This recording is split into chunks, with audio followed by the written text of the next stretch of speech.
We've been talking about friction, which is caused by lots of microscopic sideways normal forces between the surfaces of objects that are trying to move past each other. In our last lab, we focused on finding coefficients of static friction by analyzing the peaks of these graphs.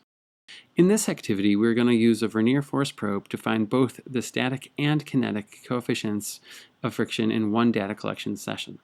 We will use the same block and whiteboard that we used in the previous lab. The free body diagram for the block will be familiar to you at this point. The block has both a weight pulling it down and a normal force pushing it up. There will be tension pulling it forward and a frictional force pushing it backwards. We can assume that the sum of the forces on the block are zero just before it moves and after it is moving forward at a constant speed.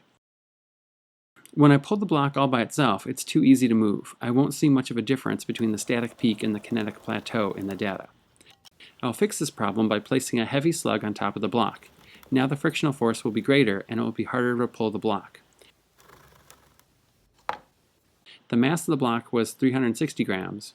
The mass of the slug is 500 grams. The total mass of the block is 860 grams now, or 0.86 kilograms.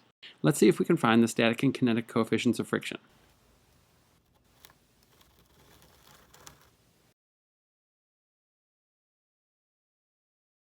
Here's the graph that Logger Pro made as I pulled the block with the force probe.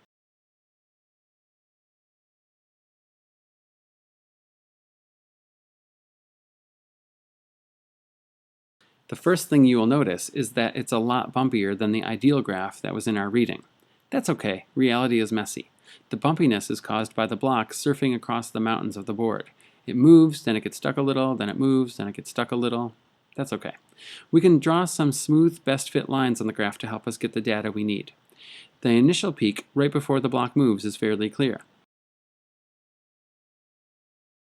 I'll draw the plateau by averaging out the bumpiness as the block is moving across the surface of the board. Now I can use my best fit lines to read force values off the y-axis. The static peak is at 6.8 newtons, the kinetic plateau is at 6.1 newtons.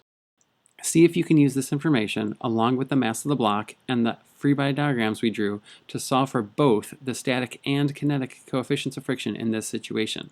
There's a worksheet in your binder to solve this problem on.